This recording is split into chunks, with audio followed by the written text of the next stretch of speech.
Hello, my name is Mr. Mason. Today we're going to talk about depreciation and a specific type of depreciation. This is exponential depreciation.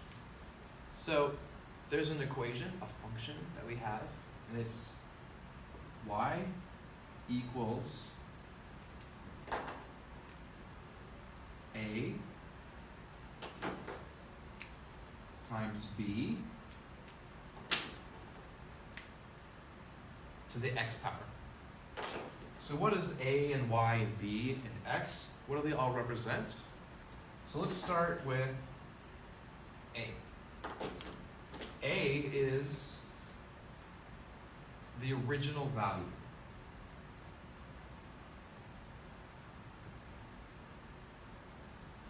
So if I bought a car that was worth $50,000 when I first bought it, that would be A. It's how much it's worth before I take it off, before I drive off the lot. Right? It's the very value of the car that I pay for. B is actually equal to 1 minus R.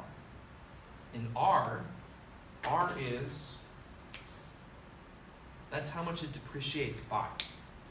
So if it depreciates by 5%, R would be equal to 0.05, or 5 divided by 100. That's the rate of depreciation.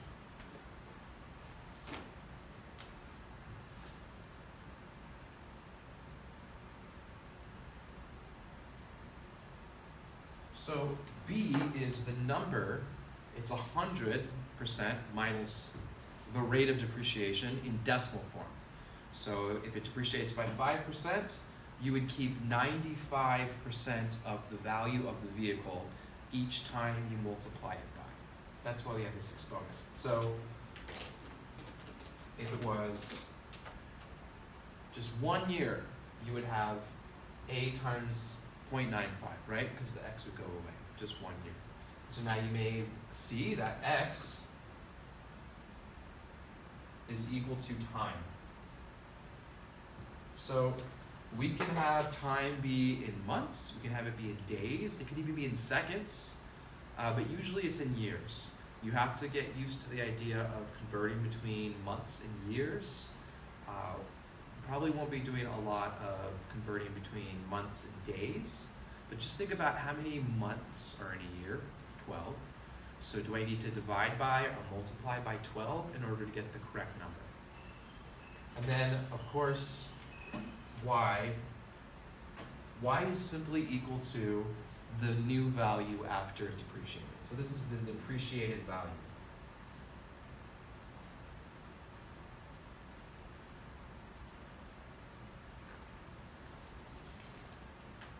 So if we had a car that was originally equal to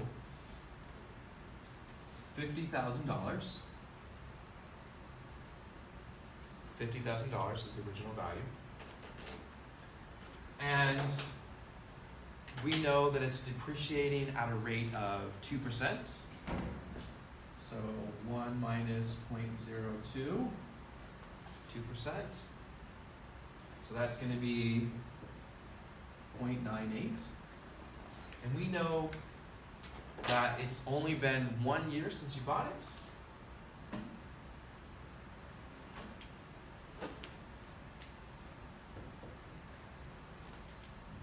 This is a B.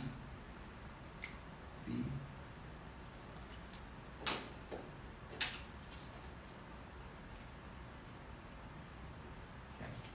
We can take all of these things, put it together. So 50,000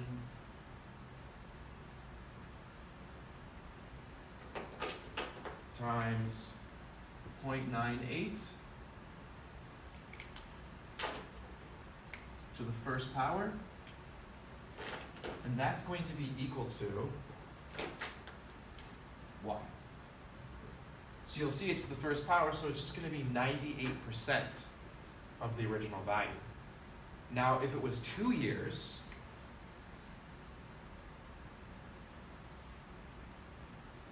it's the same thing as if we said multiply $50,000 by 0.98 once, and then whatever this is worth, multiply that by 0.98 again. So it's the second year, it's going to go down another 98%. Or it's the same thing as saying 50,000 times 0.98 multiplied twice. So these are all multiplied together. You don't actually need the parentheses. It's just the same as multiplying this times 0.98 twice. And that's what that exponent means. So however many years, if your time is in years, however many years have gone by is how many times you multiply by that percentage that the value that you're keeping. This is the value that you're going to keep. And that value that you're going to keep is simply equal to 1, or 100% divided by 1, minus the rate that it's going down at.